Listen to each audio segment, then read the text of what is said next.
Hey, welcome to Tim's Off Grid. Today we're going to go through first aid, some topics around that, IFAKs, individual first aid kits, family kits, group kits, etc. We're also going to take a few minutes to talk about the Survival Medicine Handbook, the essential guide for when help is not on the way. So this is the 4th edition, the revised and expanded edition. It's by Dr. Joseph Alton and his nurse wife, Amy Alton.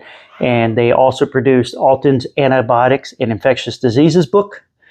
So if you're ever curious what medications treat what type of infections and what the dose is, children, adult, etc., this is that book. It is a fantastic book that breaks all that down. All right. So I recommend both of these books for anybody that doesn't have them. And I can't stress enough the part here, the essential guide for when help is not on the way. So think about this weekend where we hiked 7 miles into the ATs, hiked 7 miles back out. There were times where you had no cell phone service. All right. I would say that those were definitely times where help was not on the way.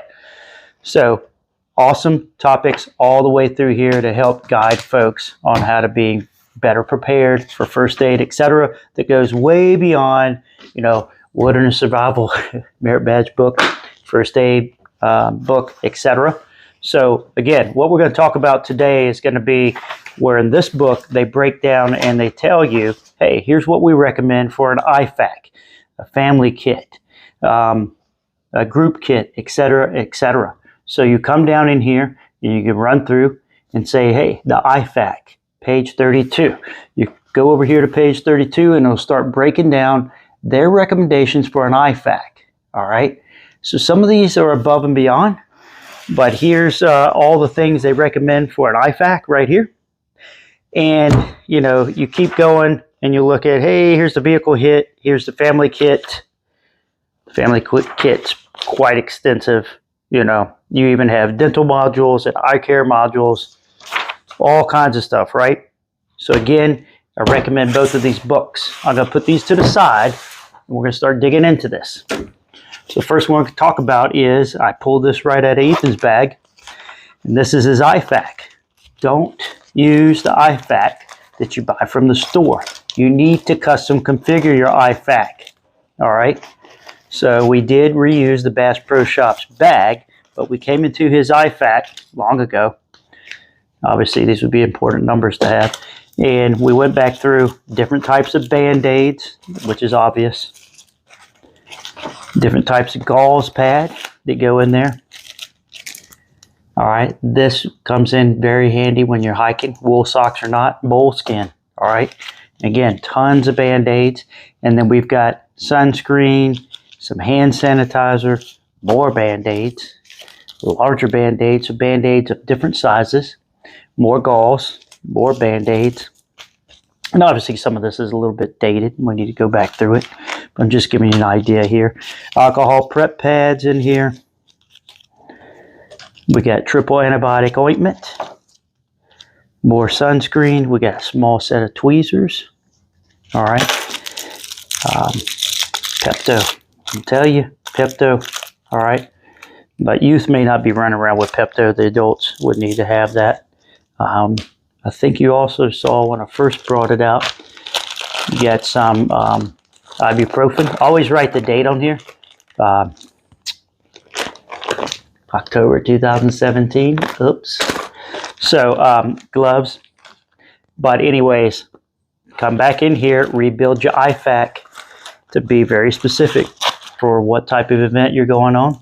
So plenty of Band-Aids, plenty of gauze pads. You probably need to have some gauze tape in your IFAK.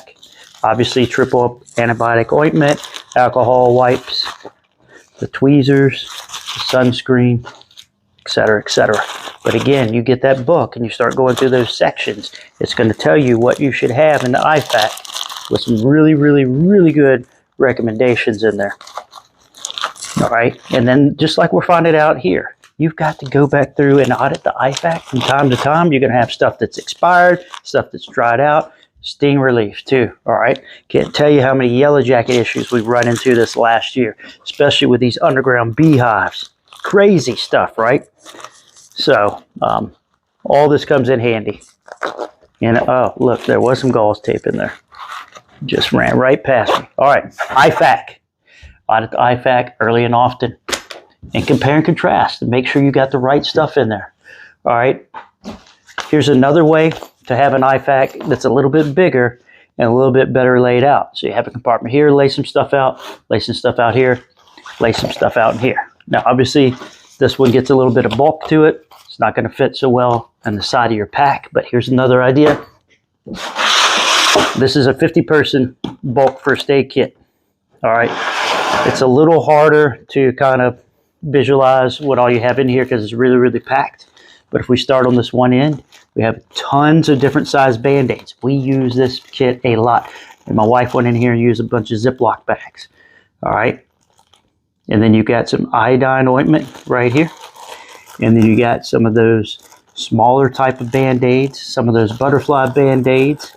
You got a whole thing here that looks like it's moist towelettes, some more iodine wipes, some more variable size Band-Aids. I got the first aid burn cream. All right. Got burned here pretty bad recently, and we had to come in here and get the burn cream. So I had taken apart, removed the valve body from my BMW and had to replace the shift solenoids like many of us have to do. And I got burned when I was adding transmission fluid back in there. Got some earache drops. I'm telling you, these things are priceless, especially when you're on vacation. We got our Mylar blankets. We should have had a Mylar blanket in that IFAK also. All right.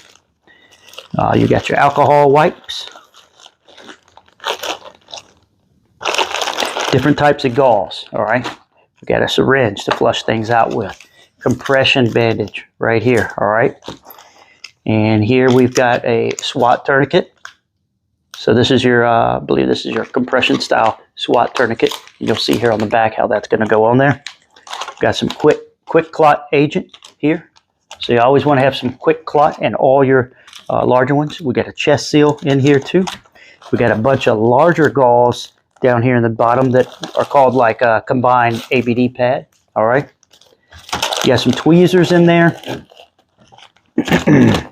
In this upper portion here, you got all your large gauze, a lot of different types of very large gauze. We got some cotton swabs, and then we have gauze compress. We got a triangular bandage, and we got some of those ammonia inhalants and some more gloves, and more gloves in here, and apparently some more Tylenol. All right. So what I didn't see in here was ibuprofen. So that might be something we need to get in here. I don't see the Pepto in here either.